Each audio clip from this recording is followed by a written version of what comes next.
Avec cette vidéo, nous voulons vous donner une idée de ce à quoi pourrait ressembler l'avenir si le Buzo était au pouvoir. La société serait basée sur des valeurs tout autres, centrées sur la créativité de l'homme. Les partis actuellement représentés au Parlement ne se distinguent entre eux que par des nuances. Ils sont tous emprisonnés dans la même idéologie du monétarisme et du paradigme vert, c'est-à-dire une économie basée sur de faibles densités de flux énergétiques. La combinaison des deux, avec l'abandon total de notre souveraineté à la dictature supranationale de l'Union européenne, nous garantit la catastrophe. Mais l'humanité ne pourra sortir de cette crise de civilisation que si nous renouons avec notre véritable identité d'être humain. Nous sommes les seuls êtres vivants dont la raison créatrice peut sans cesse améliorer les moyens d'existence de notre espèce et nous permet de pénétrer toujours plus profondément dans les secrets de la création et de les rendre utiles pour l'homme.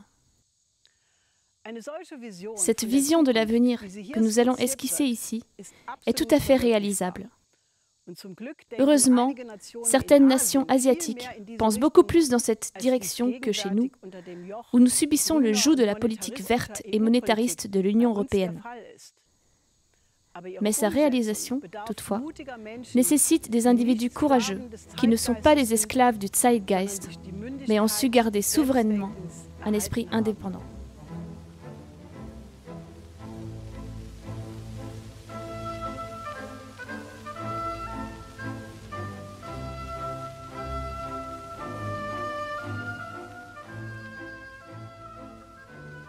Tout comme les machines ont pris la place de l'esclavage, le progrès scientifique et technique crée de nouveaux accès à la nourriture, à l'énergie et aux matières premières, et supplanteront ainsi la guerre comme principe de résolution de conflits.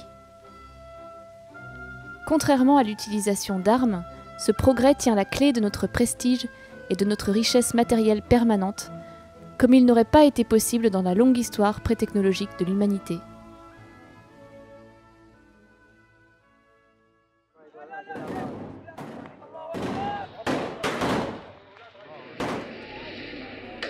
La dynamique de la crise financière n'a cessé d'intensifier le danger d'une confrontation mondiale entre l'oligarchie financière transatlantique en faillite et la Russie et la Chine. À travers une escalade militaire centrée contre la Syrie et l'Iran, cela peut mener, ne serait-ce que par une erreur de calcul, à une guerre thermonucléaire et à l'extinction de l'humanité. Pour sortir de cette crise de civilisation, un mouvement pour les droits civiques doit se lever et se battre pour un nouveau paradigme. Une communauté de nations souveraines qui garantissent la paix par le développement économique et technologique de tous. Pour cela, de grands projets comme la défense stratégique de la Terre, le pont terrestre eurasiatique, la reconstruction de l'Europe et le développement de l'Afrique doivent permettre de lancer un dialogue des cultures et de construire ainsi une amitié durable entre les peuples.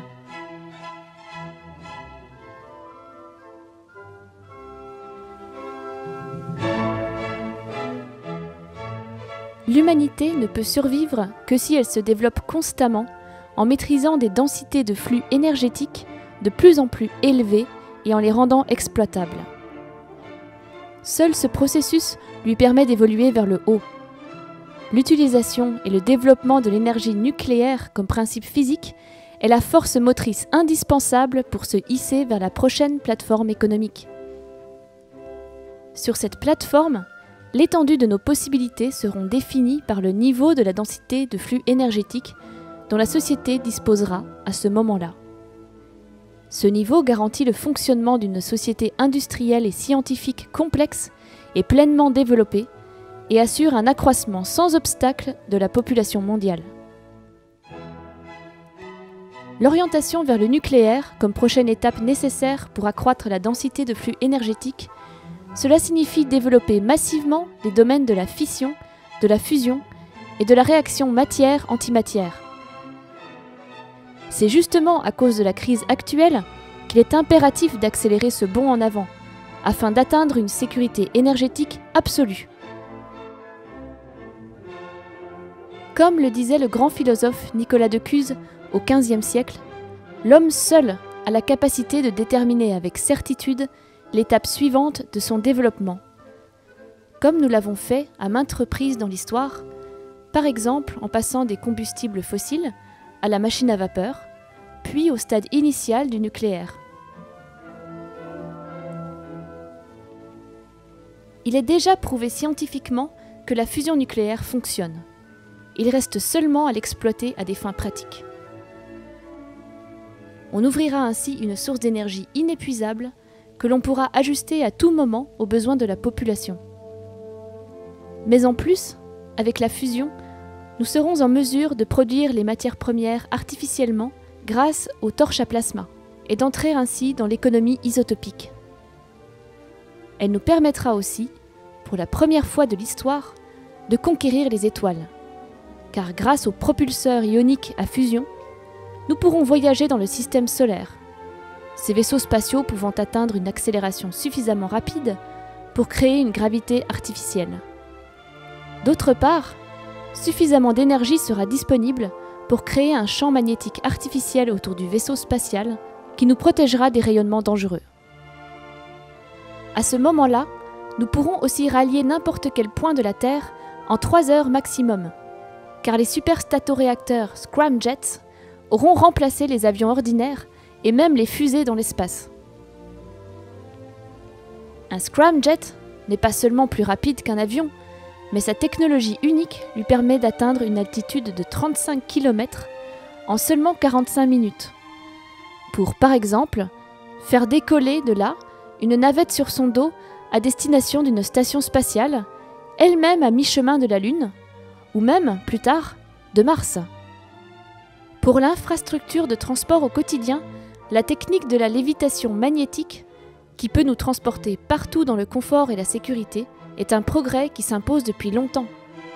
Ces deux possibilités, le scramjet et le train à lévitation magnétique, rapprocheront les hommes.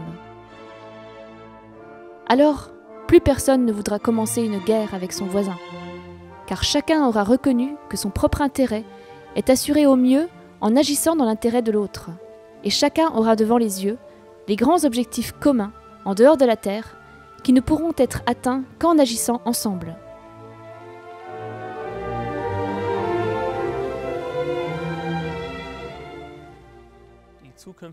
Les grands projets futurs qui accompagneront ce bond en avant de l'humanité et ses applications universelles peuvent être résumés aujourd'hui dans l'idée de pont terrestre mondial.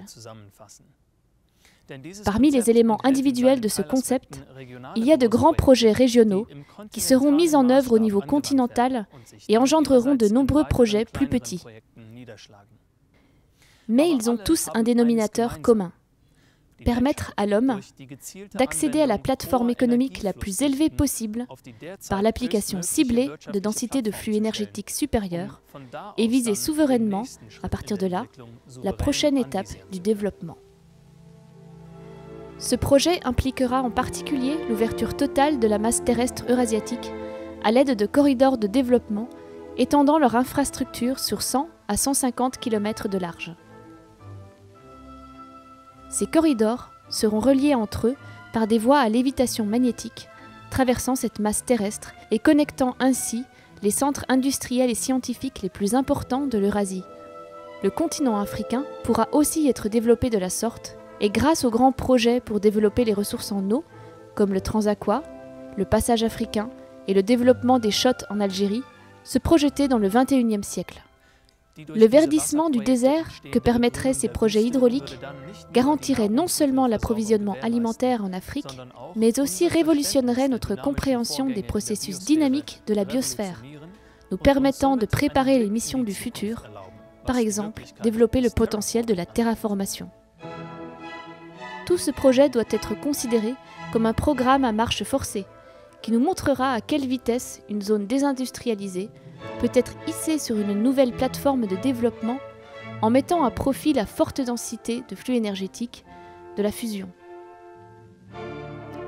Ceci nous apportera aussi un savoir que nous pourrons mettre à contribution plus tard, si l'on souhaite par exemple développer des régions non habitées de la Terre ou de la Lune. Dans tous ces domaines, l'Allemagne, avec son savoir-faire en matière de fusion, de la physique des plasmas, de la lévitation magnétique, de la recherche sur les matériaux et bien plus encore, aura bien sûr un rôle important comme partenaire de ce grand chantier international.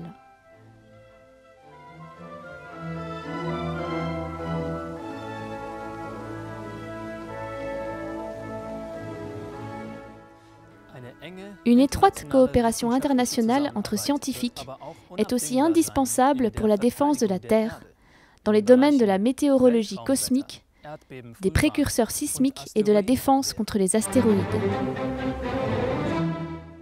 La NASA a détecté 800 000 objets géocroiseurs. Mais d'après certains experts, ce ne serait que 2% de l'ensemble des objets qui pourraient s'avérer dangereux pour la Terre. Il existe déjà plusieurs propositions pour la mise en place d'un système unifié de protection contre les astéroïdes et d'autres menaces cosmiques. Parmi elles, le développement de la technologie satellitaire dans le but de prévoir les catastrophes naturelles et de mettre sur pied des systèmes d'alerte précoces qui permettraient de sauver beaucoup de vies. Il serait aussi souhaitable de créer un groupe de travail international sur le cosmos disposant de satellites en orbite avec l'équipement adapté. On ne pourrait prédire à temps l'éventuelle collision de la Terre avec des astéroïdes ou de grandes météorites qu'à condition d'unifier et d'intégrer les capacités spatiales et les systèmes de protection au niveau international. C'est tout spécialement dans la production alimentaire que cette nouvelle plateforme portera des fruits précieux. À l'heure actuelle, presque 1 milliard d'êtres humains n'ont aucun accès à un approvisionnement en eau décent. De moins en moins d'eau est disponible pour l'agriculture et plus d'1 milliard d'hommes souffrent de la faim.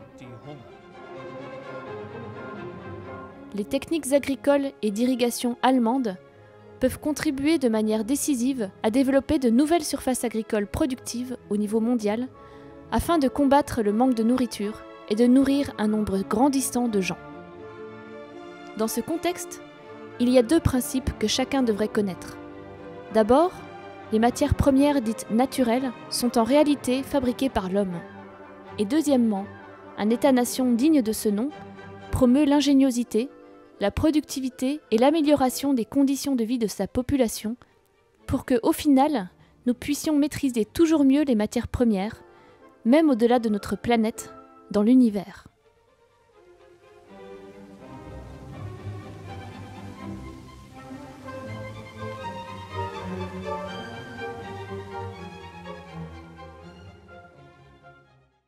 In fact, is the answer to a dream as old as man himself.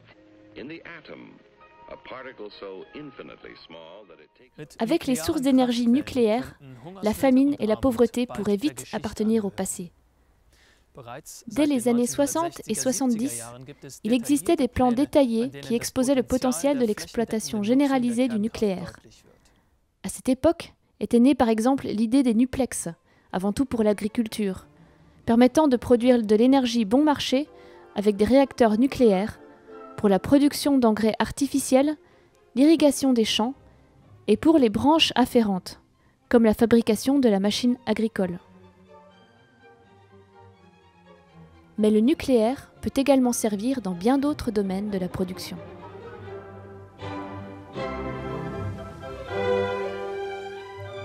Seule une petite quantité d'eau, environ 0,3% de la quantité d'eau totale sur Terre, est accessible sous la forme d'eau douce dans les fleuves, les lacs, les réservoirs ou les nappes phréatiques. Seulement 3%, 35 millions de mètres cubes, de la quantité totale d'eau sur la planète serait de l'eau douce. Le reste serait de l'eau de mer, plus ou moins salée. Mais la plus grande partie de cette eau douce se trouve dans les nappes phréatiques profondes, les glaciers et les sols humides, donc inaccessibles.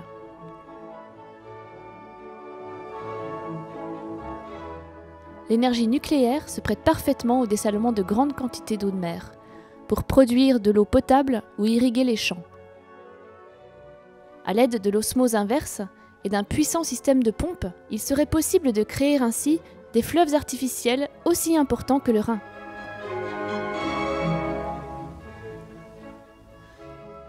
Grâce à des rayonnements contrôlés, des mutations spécifiques peuvent être suscitées chez les plantes, ce qui permet de révolutionner le génie agricole. Au cours des 80 dernières années, 3000 nouvelles variétés ont été créées à partir de 170 espèces différentes, présentant par exemple une plus forte résistance à la salinité ou à l'aridité. Il a ainsi été possible de cultiver du blé dans des zones frappées par la sécheresse en Afrique ou encore dans les hauteurs des Andes au Pérou. Au Maroc, une nouvelle percée a été faite récemment en cultivant dans des sols 3 fois plus salés que les océans des plantes tolérantes au sel.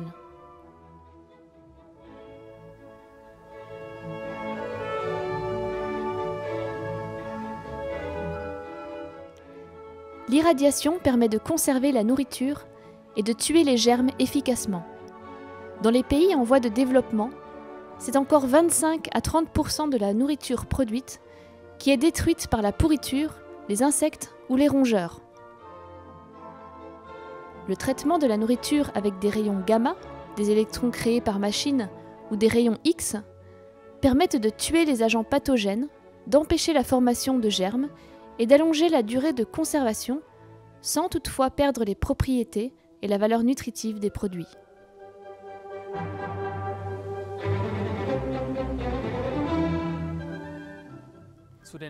L'une des méthodes de culture les plus intensives connues aujourd'hui est l'aéroponie. Elle fonctionne sans terre et produit des plantes en leur fournissant tout ce dont elles ont besoin de manière tout à fait contrôlée. Eau, dioxyde de carbone, lumière ultraviolette, etc.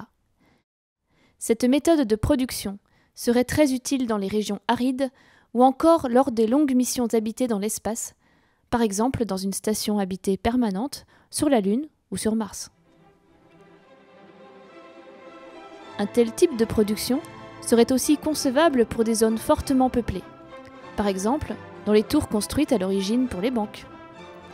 L'immeuble encore en construction de la Banque centrale européenne, sur le site de l'ancienne halle de Francfort, pourrait accueillir à la place un institut de recherche et de développement de la production alimentaire, dans lequel l'on utiliserait les méthodes de culture les plus modernes pour cultiver sur les 88 étages salades, légumes, qui seraient cueillis dans ces champs sans terre pour être aussitôt mis en vente au rez-de-chaussée, dans l'ancienne halle, et cela tout au long de l'année.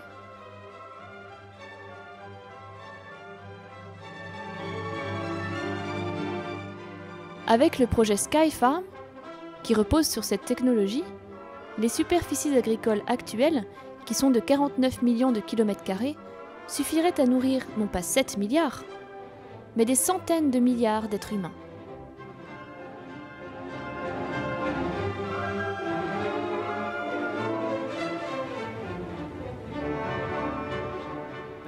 Quand nous aurons à nouveau placé au centre la créativité humaine, comme source essentielle de la richesse sociale, nous nous affranchirons de la logique coût-bénéfice, qui domine actuellement sous forme de plafond de coûts, réduction de prestations et déremboursements. Nous pourrons alors assurer un système de santé conforme à la dignité de l'homme. Le système de santé allemand, autrefois exemplaire, doit être rétabli et amélioré. Trop de maladies restent encore difficilement traitables, voire incurables. Il faut intensifier la recherche médicale, y compris le développement de la technologie médicale, avec une attention toute spéciale aux maladies tropicales et épidémiques. L'utilisation à grande échelle de satellites peut aider à détecter les épidémies et à soutenir les soins médicaux, tout en faisant disparaître de la surface de la Terre, une bonne fois pour toutes, les maladies infectieuses dites environnementales, comme le choléra et le paludisme. La médecine spatiale, combinée à la médecine courante, a déjà permis de dépasser des obstacles apparemment insurmontables. Par exemple dans la recherche sur le cancer, avec la découverte du processus menant à la formation des métastases.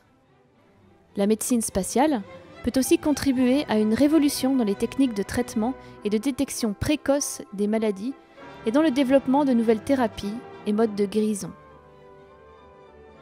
Les prochaines percées dans ce domaine apporteront des contributions importantes pour aider par exemple ceux qui souffrent d'ostéoporose. Rien qu'en Allemagne, cela concerne presque 6 millions de personnes. Pour le diabète, la sclérose en plaques, les maladies cardiovasculaires, l'infirmité cérébrale motrice, l'atrophie musculaire, l'attaque cérébrale, ce sont aussi de nouvelles perspectives de traitement, voire de guérison. On commence toujours par s'adresser à l'Allemagne quand il y va de la médecine et de la recherche médicale. Mais pour maintenir cette position de leader, il faut renforcer et élargir ce secteur de toute urgence.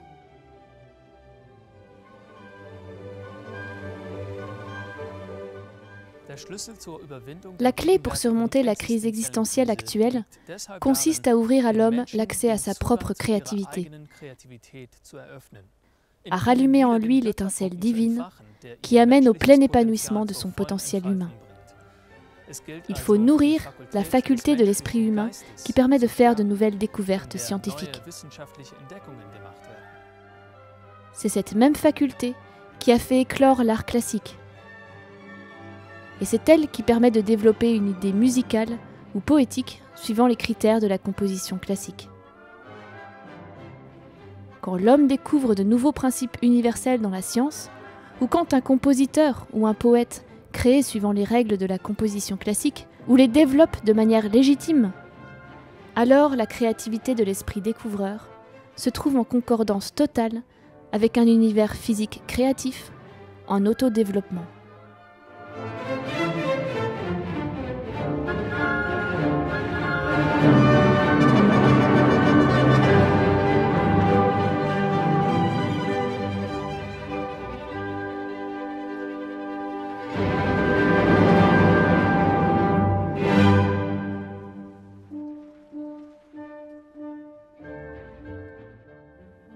Ce nouveau paradigme ouvrira la prochaine étape nécessaire de l'évolution, et l'humanité s'approchera d'un grand pas de son identité en tant qu'être créateur.